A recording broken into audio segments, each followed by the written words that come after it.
On this day, Jesus shows us how good Jesus is and how much Jesus loves us. Jesus was in the garden with his friends and they were praying.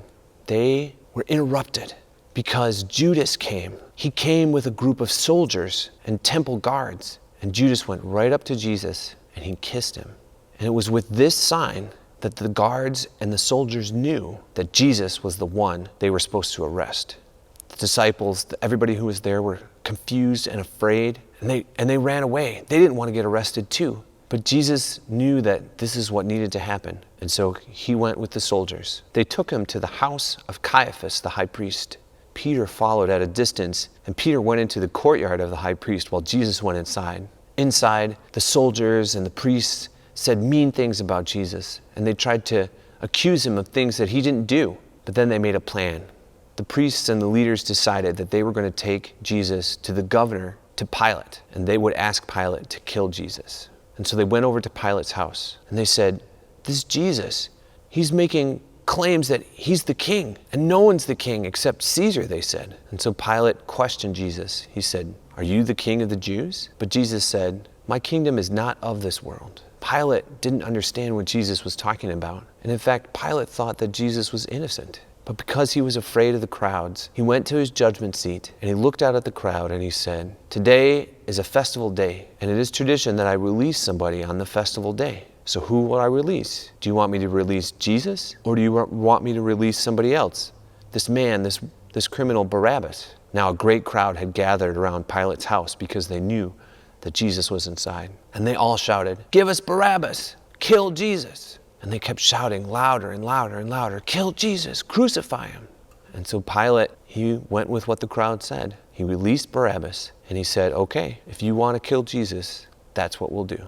And so the soldiers took Jesus through the streets of the city up to a terrible place, a place named Skull Mountain. And on the top of this hill was where they crucified people. They took Jesus up there and they nailed his hands to the cross, one on either side. And they nailed his feet to the bottom.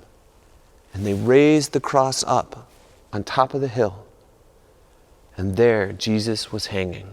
A crowd of people gathered round. And Jesus looked down from the cross at the crowd who had gathered.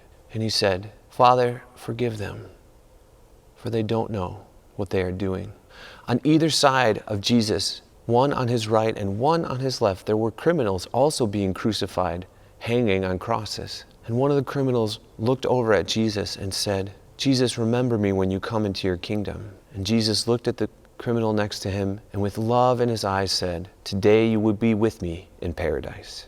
It was after several hours, and the sky grew dark. Jesus looked up into heaven and said, "Father, into your hands I commit my spirit." And Jesus died. All the people who loved Jesus, who saw him there, were so sad. They thought that Jesus would lead them into a new future and that Jesus would make everything right again.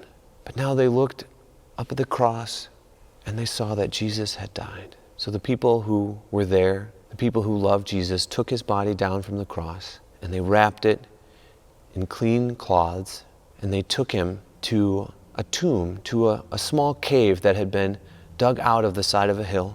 And they laid Jesus' body in the tomb, and then they rolled a stone in front of the doorway, and that's where Jesus was buried. And then the people went home. But the friends of Jesus, the people who loved him and followed him all those years, they wondered. Jesus had said that he would be killed, he would suffer, but that he would come back from the dead. They wondered, would Jesus really come back? For centuries, our ancestors have been lighting candles and praying the same prayer. "Jesus, when are you going to come to us?" People would light candles and they would pray, "Jesus, I'm waiting for you to show up. I need you to come and bring life back. How long must I wait?" And today I invite you to get some candles from your house and to put them on a table or on the mantle above the fireplace or someplace where you can leave them there for a little while. And I want you to light a candle too. One of the reasons we light candles is that as the candle is burning, and every time we see the candle burning, we can remember that God is still there even when we're waiting, and that God still hears our prayer even if we're not saying it out loud. So I invite you as a family to light some candles, and as you do, tell God, what are you waiting for? What are you hoping for? How do you need Jesus to show up for you?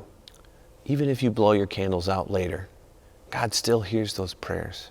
And that's the amazing part, is that God is with us even in times of waiting, even when we don't know what's going to happen next.